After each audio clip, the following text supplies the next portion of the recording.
you everyone for giving me your attention. I know I'm not the regular oil and gas speaker, but throughout my years of experience, especially speaking with people who are linemen and people who are acting out the decisions made in oil and gas, I have come across many ideas that will impact how you make decisions. I want to point out that what we're going to talk about is actually pre-project management. That's one of the biggest questions that I get. And I want to introduce almost a vocabulary of sorts that allows decisions to come together in an understandable way. So the first slide is, and I'm going to read off this paper, I hope you don't mind. EOR projects don't really fail because the reservoir model is wrong. They're very accurate. They fail before execution, before project management, because nobody builds structure that converts confidence into authorized action. We build, after we have the project, we have rules that we follow, but beforehand it seems to be more conversation-based or what-if based.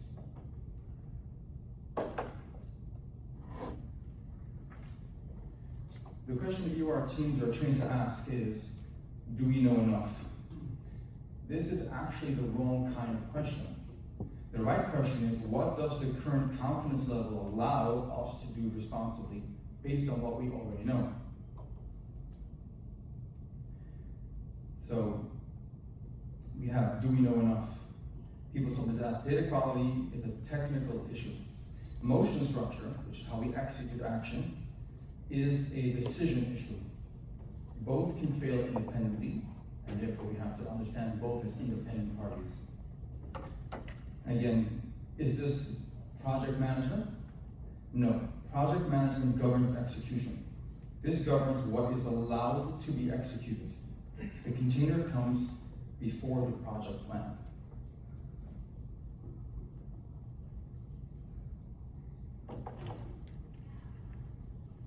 And right over here you see I've broken the idea into 7 categories. They're called the constraint container.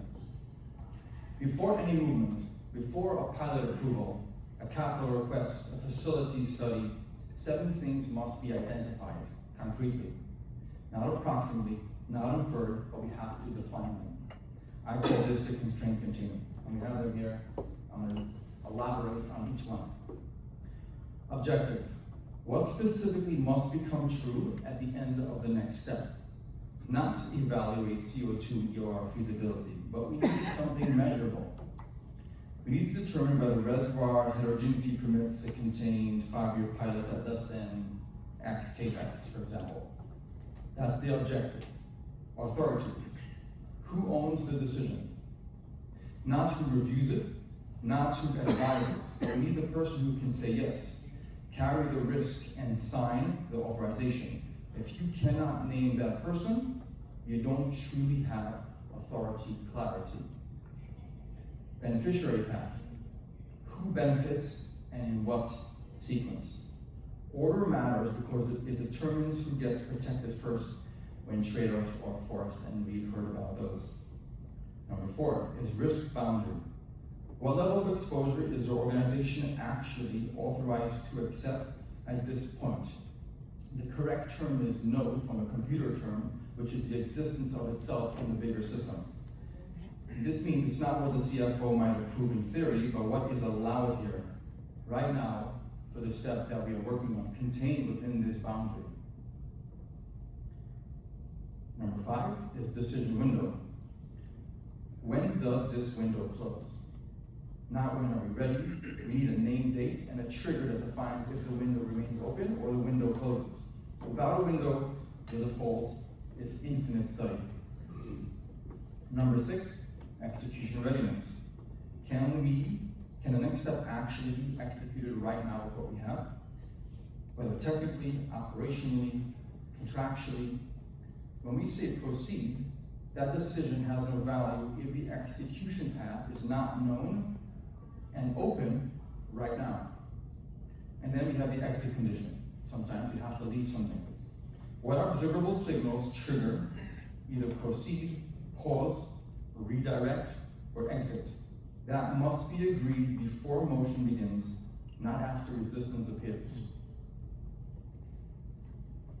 The key idea to land here is an EOR project that cannot answer all 7 of these has not yet built its decision architecture. It's only built its technical case. And while technical case is very strong, we still need to understand the process so that we flow through it smoothly, either to decide an action or to say this is not the right thing, it's going to cost too much, or it restricts us. So, moving on to the next slide. And this is my first big conference presentation ever, even though I've been doing this for 2.5 years. It's more than I'm actually working in a startup. I'm a tech guy, so we connect a lot. But forgive the fact that I'm reading a lot. There's a lot in my head and going on behind the scenes, so thank you all for your patience. So slide number 4 is the motion gate. It is something that we are expected to know, but in reality, unless we truly put our efforts to define the vocabulary, it really means different things to different people. So we need to understand and have a common agreement of what each term means, so when we say something like proceed, we each know the risks involved, or pause, and I will explain each step. I'm going to walk through the if-then logic. If you have a project, and uncertainty can still change the decision, you need to gather targeted information. We're not doing a broad study here. You need something that's highly targeted, a specific answer to a specific question. If uncertainty cannot change the decision, if uncertainty can still change the decision, we gather targeted information. If uncertainty cannot change the decision, stop studying that variable, because you're just going to drown yourself in information. Even if you're scared about it, you need to understand what can produce an end result that's functionable and actionable, and what will just drown you out in info. Every additional study that cannot change the next action is a false game. It's a lot of fun, and we feel really good when we get more information, but you have to ask yourself, what do you have? What will actually get you further? If authority is unclear, you have to map the next decision node. Who is the next person in charge? Whether you're going up the ladder for a more responsible action, or down the ladder for a more executional action. The obstacle here is structural, not analytical. If execution readiness is weak, for example, you have to redirect readiness preparation for any escalation attempt. If risk is understood and bounded, which also means someone is responsible, things are defined, cost is defined, supply is defined, then proceeds to the next control step. In order to smooth out these ideas of the if-then logic or the do, don't, or stop, we have a few keywords that everyone has to agree upon at the operating table, that these mean what they mean, which also means they don't mean something else, which is actually very important. We have proceed. So when someone says proceed, it's confidence sufficient. Your risk is bounded, your authority is clear, your readiness is validated. This is the only thing that the word proceed can really mean. When we get to a decision and we say pause, you gather targeted information, you must come with a named trigger that converts pause to either proceed, you're moving in one direction, or exit, you're moving in another direction. Then we have redirect. In this case, the problem is structural. You have to fix structure before re-entering motion. Something common, you can redirect to authority. You can map out the information flow better, or you can execution readiness, which allows you to say, here is where I am. I know definitively the information or the direction that will improve my ability to produce something, and then you can proceed to the next step. Escalate, move to a higher decision node. It's permitted only when readiness is validated, which means when the ground crew or the execution crew has done an action, and they've certified that we know this piece of information, which is vital, then we can climb back up the ladder. And the very important thing about this is that we have to know what each person is truly responsible for and what that means to the person higher up. And then we have the exit. The risk boundary has been breached, the objective has changed, or the container cannot be rebuilt. Structured exit preserves capital and credibility. And the key to land is a concern is not to know. We have problems, we have uncertainties, they are real and we have to deal with them. A concern is a missing motion condition. which means when you don't know what to do with something. If you have to name it, you have to assign it, you have to set a window on it. These are called the failure states. They are a bit of a computer term. And we have 4 failure states, and they are essentially a bridge logic. With this, I want to give you a vocabulary for failure. Because if you cannot name what is happening, you cannot route out of it correctly. Organizations that treat all 4 failure states the same way, as in with more effort, there's almost always the wrong answer. Effort only solves something that needs effort to solve it. And awareness is not solved by more effort. But a strategic outcome can be solved by more effort if you know exactly what you want and where it belongs in the bigger picture, whether financially or risk, or if you're taking people out there to do a job. I'm going to walk through each one. So we have from the left, drift, orbit, backlash, and freeze. All the way from action, all the way to no action. So we'll start with drift. This is failure state number 1. The signature of this, which means how you know that it's happening in your life, the project keeps expanding in complexity without producing a clear decision. The EOR, reality of drift, is more geological scenarios, more sensitivity analysis, more stakeholder briefings, studies multiply, next action remains undefined. So what's the correct routing when you have drift? You clarify the objective or increase constraint density. You force a decision on what question the next piece of work must answer. If it cannot be stated, the study should not be commissioned. Getting into orbit, which is failure state number 2. The project is alive but never crosses into commitment. The reality for EOR, it's always under evaluation. Every quarter it appears in leadership reviews. Everyone agrees it's promising. It never crosses into pilot approval, capital commitment. It's always on our minds, and it just drains your energy. So what's the correct routing when you notice that orbit is happening? You bind to a decision window, or you execute an exit. The name, the date at which a proceed, exit, or yes-no type decision must be made. If no data can be set, capital is being consumed invisibly, and from all the conversations that I've had, it drains capital. It's behind the scenes. You don't see it until the next quarter, and you go, what in the world, how did this happen? Where are all these meetings? What are we doing with them? We've been at this for a while. So that's where we have the next term called backlash. It happens with our kids periodically.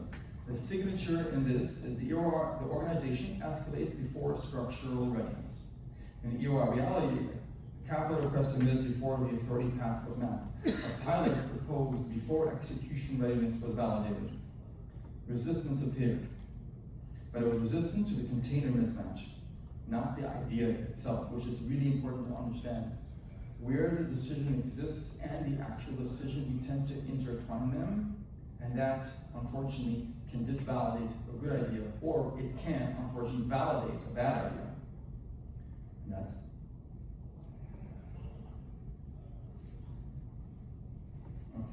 now we're going to go to freeze.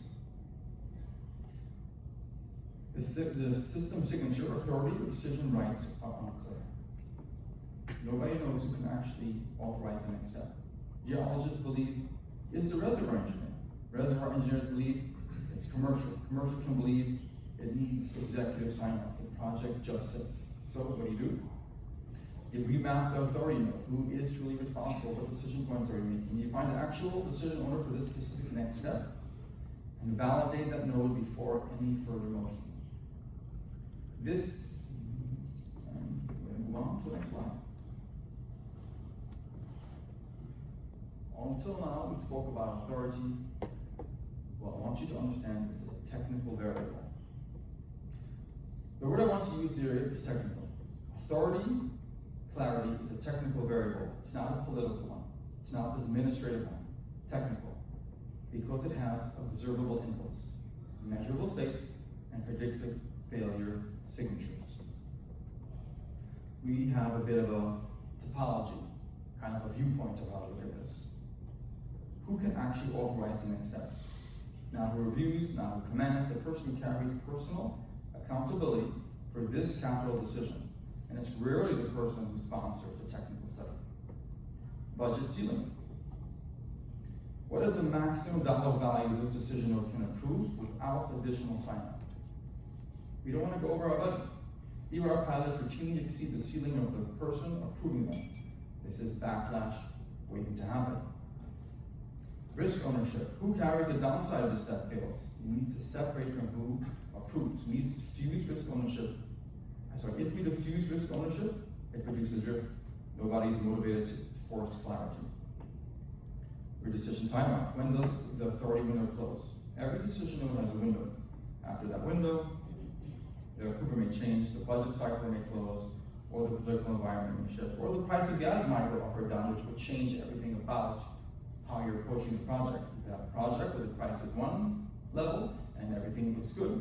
Gas changes and all your effort just disappears or freezes, and you hope that some other thing will happen and life will bring the price of oil and gas back up, which does happen, but it takes a very long time.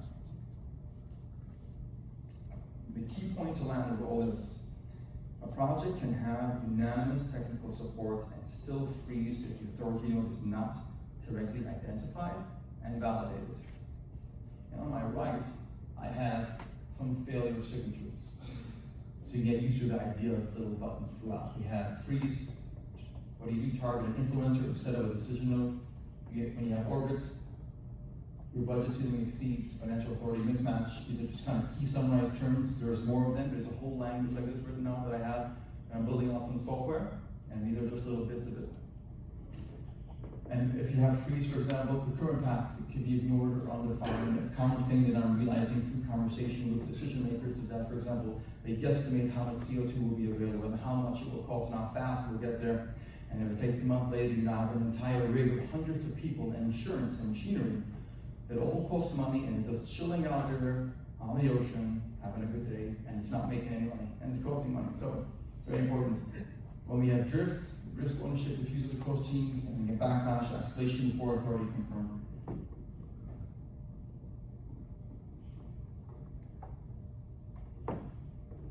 Kind of like a checklist. The word alignment has done more damage to EOR programs than almost anything else. Teams spend months trying to get alignment, which usually means trying to get everyone to feel good about the decision. What you need instead is a condition engineering. You want to follow a very strict process that produces a real result in real time, that's actionable, that's measurable, that's definable, and has a point at which you say this is enough, we gotta back off, we can dream somewhere else at a different time. The thing you need to know about all this is that instead of designing motion to force commitment, we design the state conditions that make the next motion responsible. Forced consensus produces fragile commitment that collapses as a first implementation obstacle. Condition engineering, on the other hand, produces structural validity. The next step is allowed to move because the conditions defining responsible movement have been met. So we have the downside risk is bounded, you know the maximum exposure, and it is within the accepted range. Your pilot scope is contained. The pilot has defined boundaries and success signals before it runs. CO2 supply threshold is defined before commitment. You have the volume, you have the source, you have the contractual terms, they're all validated. Your CapEx exposure is agreed in advance. It's not approximately. You need a named number. Authority node is defined and validated. It cannot be assumed. Execution readiness is verified field side. The field can actually do this. We know the idea of mismatch. We think A, but we get B. We hope that somehow we can all figure it out. Can't do that. Then we have the exit condition. It's agreed before motion begins. Everyone knows what triggers the hard stop. The key line to land in this: each of these conditions is observable. Each one is assignable to a person. Each one has a completion date. This is condition engineering. This is not alignment.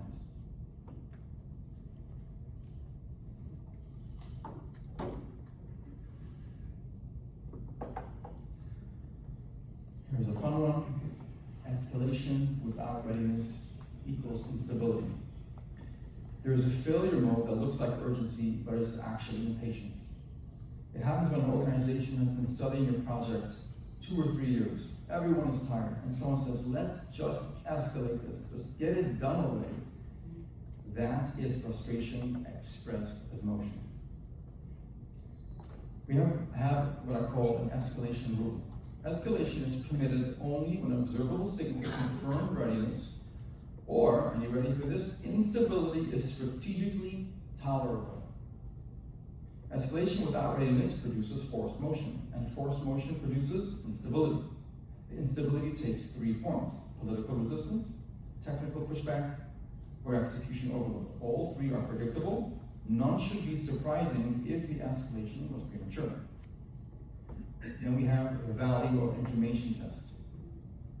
This is the most practically useful tool in the entire deck. So let's walk through the 3 questions slowly. Question number 1. Would this new information change the next action? If yes, gather it. If no, do not. And I'm pointing this out because we cannot be driven by fear. The inherent nature of EOR is the fact that it's unknown.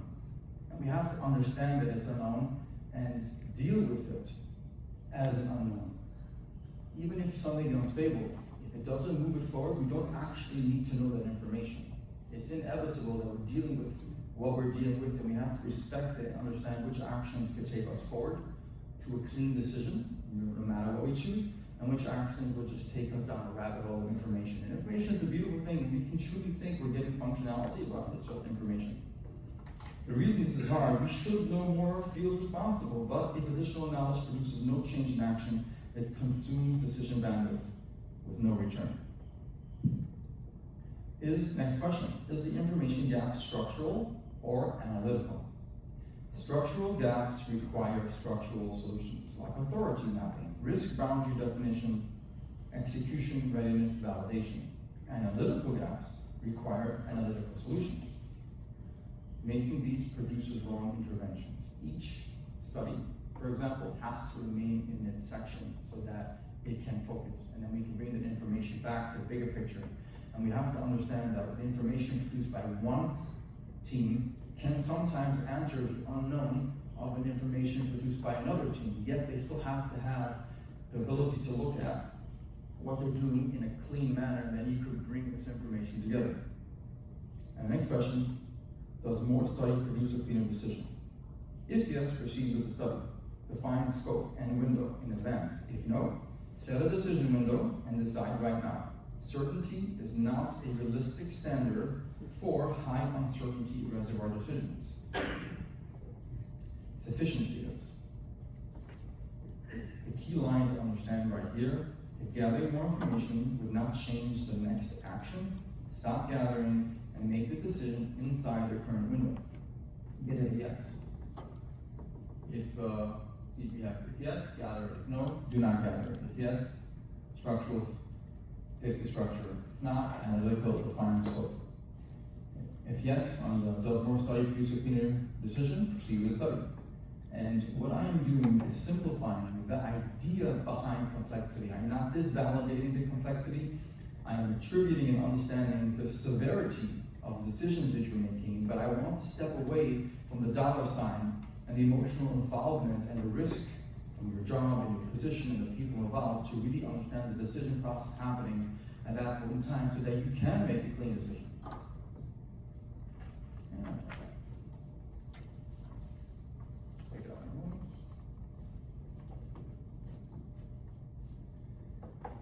So now we're going to start putting it all together in a bit of a logic stream. And we have decision intelligence as a runtime discipline. Right now, a lot of this being turned into software, which we can talk about afterwards, and it can run live, but we'll talk about it afterwards privately. But for now, I just want to give you the basic breakdown.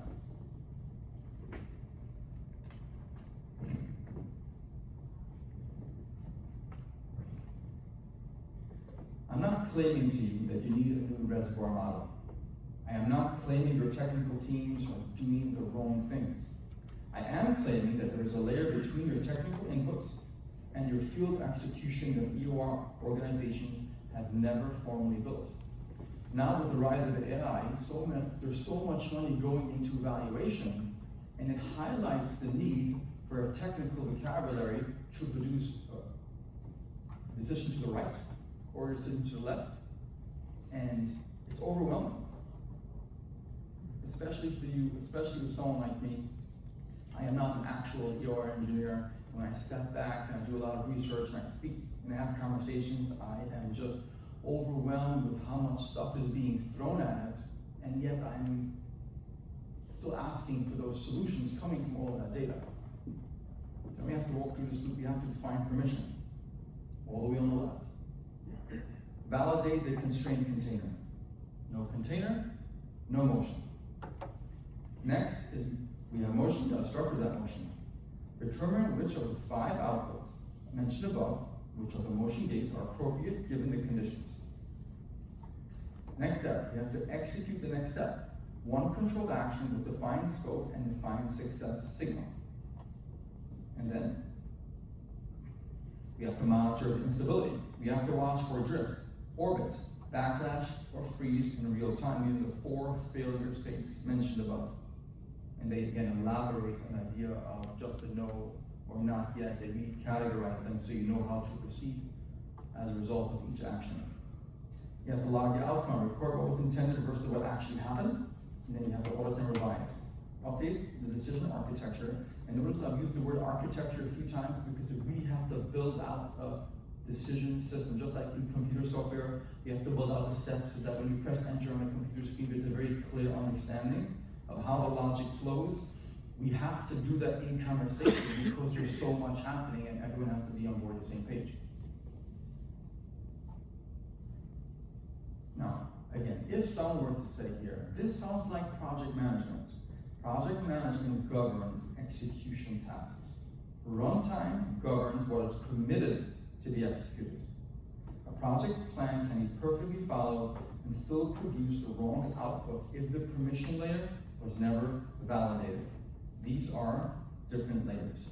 And the key line to land on this, decision intelligence is not a model you buy. It is a discipline that you build one decision cycle at a time. And moving on to the next slide. We're in the attempt to broaden the vocabulary to become much more defined and so they could do action out of it. And we stop asking, is it right?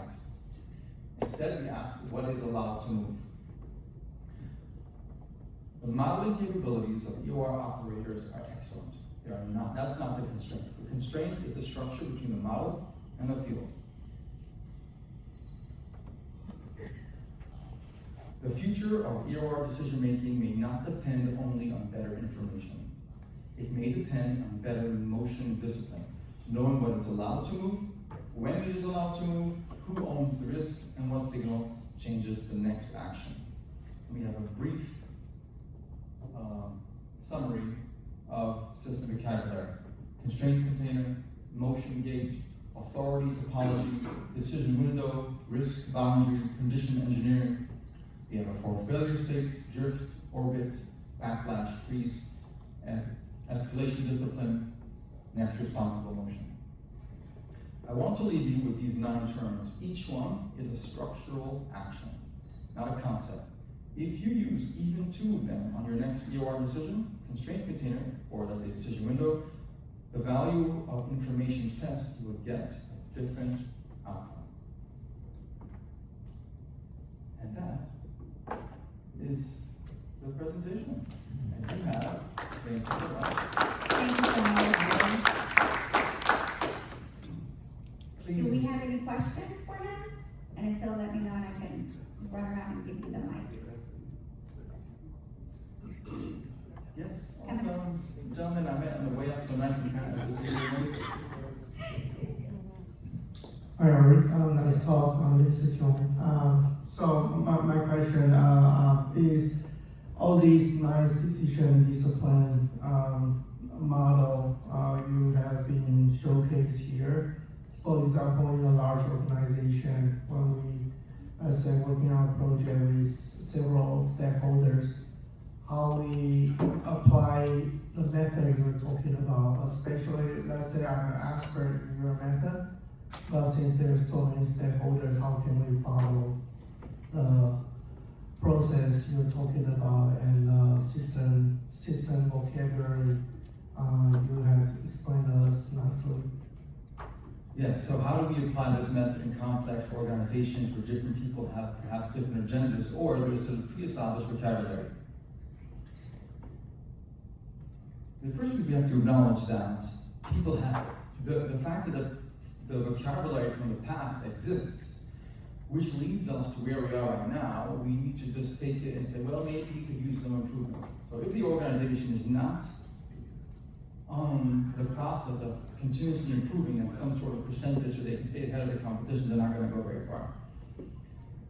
But once you understand what each person's job is, then let's say, for example, just to create a scenario, I was working with your company. Whoever is the person that brought me in, whatever level of influence they have, we would start building the structure and define each person's job, what they're truly there for, what they're trying to accomplish, their limitations, maybe even their beliefs. So that when jobs begin to be distributed and information begins to come back in, you'll know which piece of information should be included in the report based on who can actually produce that piece of information. So even though the entire organization might not be actively integrating, or even not even know that it exists, there is one point that collects all the information, and they are going to essentially categorize each person, and then they will be able to accept information from that avenue or reject information from that avenue, which prevents creep, it prevents diffusion, it prevents pollution, because you won't get information that shouldn't be there. So you do not need system-wide adaptation. You just need one person who's on board, that's understanding the function, the position, the limitation of the people that are supplying the information. So you cannot fight the whole organization. They might exclude different studies, but you can put together an end report that says, based on what each person is actually allowed to do and the decisions that they should be making, here's where we really are.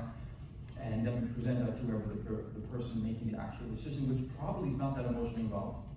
And they're sitting in a boardroom, and they don't have the fear of loss that the average geologist does.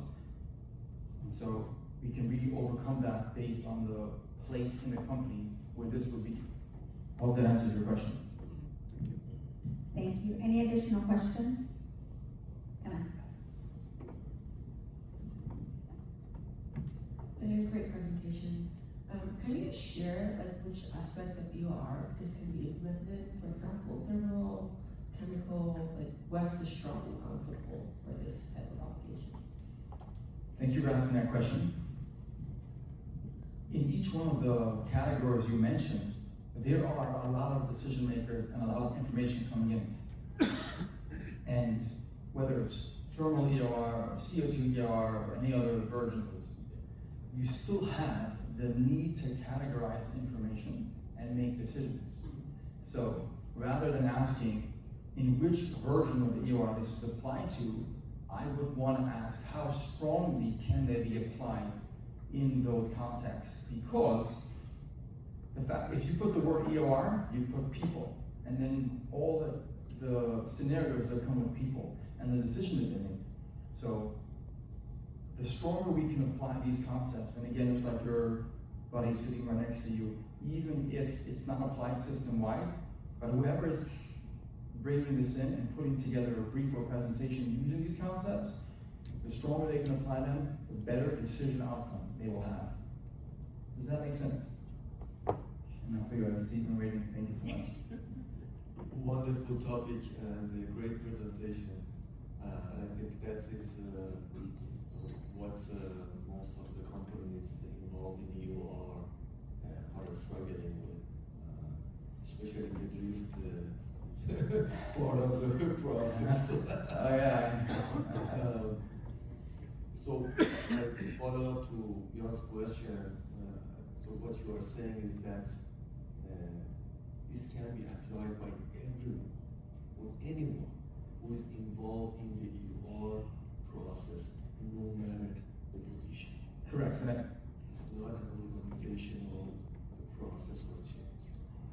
if you're a manager and you're trying to gather information from your employees, or you are actually an employee trying to give over information to your manager, if you understand the position that you're in, and you understand the position that your manager is in, you are now more equipped to give over relevant information that reduces fear, or reduces any emotional baggage, or reduces backlash, because you're giving functional information to produce an end result. At the end of the day, when we communicate, we know the people we're communicating to, unless it's mostly email, but even then we all tend to sneak in a lot of, friend ideas, and that creates drift, not only in what you're talking about, but and how you're communicating. So the functional idea behind this is structured communication. You're running 1,000 people. So I had this conversation yesterday with a person who does all the oil rig safety training for Exxon Shell. Happens to live next to me, Joseph Sarjosa. And I realized through lots of conversation, we go exercise together, that it doesn't matter how high you climb up the ladder and how low you are. If you're the actual welder, Nathaniel Davidson, the lead pipe engineer from Kiewit, had a conversation with him, and he said the same thing to me, that it's the information flow, how each person interprets a piece of information, and how each person gives a piece of information. And that's what this does. The more terms you can apply, they apply more to people who need more terms, more decision makers when there's more information coming in. But no matter how high or how low, information clarity and an agreement of what something actually means and what you should be providing to the end result is what this is about. I think so. The topic, it makes sense what you just mentioned, but in EOR perspective, when you are not a decision maker, it becomes tough to follow such a process and have an impact. Is that not the case? I think that's the case in every single company, even if you're a parent. Like, the very idea of communication means that whoever is in charge, there's some sort of hierarchy. So yes, that's true. How much we can apply and the value we get out of it, that will have to be implemented in each situation. Thank you. Any additional questions? No, thank you so You can all much. chat with me afterward, by the way. Yes. I would love the opportunity to chat with each one of you, get your ideas, see how you feel, maybe even give you our presentation. I do have here, and I'd love to show you, is some questions that have come up in the past from decision makers that I've chatted with. I put some answers to them, so come and ask me and we'll talk about them. We can get a round of applause for Ari. Thank you so much.